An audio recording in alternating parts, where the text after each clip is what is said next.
Minerva അക്കാദമിയിൽ 3-ഇയർ degree കോഴ്സുകൾ ആരംഭിച്ചിരിക്കുന്നു.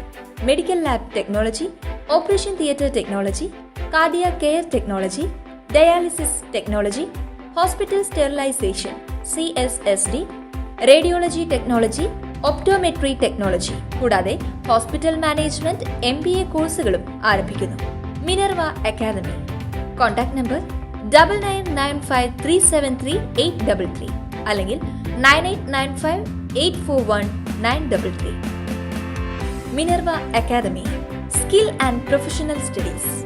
ഫ്രാൻസിസ് മാർപ്പാപ്പയുടെ ആരോഗ്യനില സങ്കീർണമെന്ന് വത്തിക്കാൻ. അദ്ദേഹത്തിന്റെ 2 ശ്വാസകോശത്തിലും ന്യൂമോണിയ ബാധ കണ്ടെത്തി. ഇതേ തുടർന്ന് മാർപ്പാപ്പയുടെ ഒരാഴ്ചത്തെ പരിപാടികൾ റദ്ദാക്കിയിരിക്കുകയാണ്. 1 ആഴ്ചയിലേറെയായി അദ്ദേഹത്തിന് ശ്വാസകോശ അണുബാധ തുടങ്ങിയിട്ട്. അതേ തുടർന്ന് ഫെബ്രുവരി 14 റോമിലെ ജെമെല്ലി ആശുപത്രിയിൽ പ്രവേശിപ്പിക്കുകയായിരുന്നു.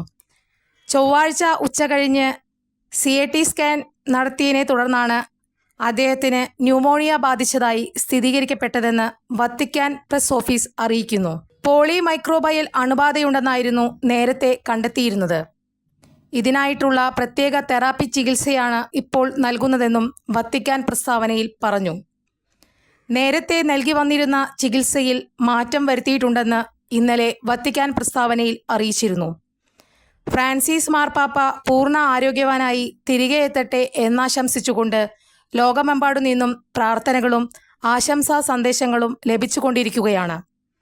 പാപ്പയുടെ ആരോഗ്യസ്ഥിതി അല്പം സങ്കീർണമായി തുടരുമ്പോഴും അദ്ദേഹം സന്തോഷവാനാണെന്നും ചൊവ്വാഴ്ച രാവിലെ അദ്ദേഹം വിശുദ്ധ കുർബാന സ്വീകരിച്ചുവെന്നും വത്തിക്കാൻ പ്രസ് ഓഫീസ് അറിയിച്ചിരുന്നു.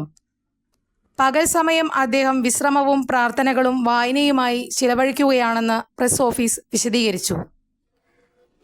അതേസമയം തനിക്ക് സാമീപ്യമറിയിച്ചവർക്ക് നന്ദി പ്രകടിപ്പിച്ച പാപ്പ പ്രാർത്ഥനകൾ തുടരാൻ ഏവരോടും അഭ്യർത്ഥിച്ചു.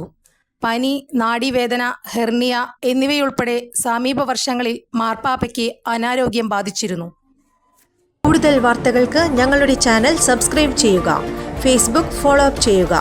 വാർത്തകൾ വേഗത്തിലറിയാൻ Anytime News.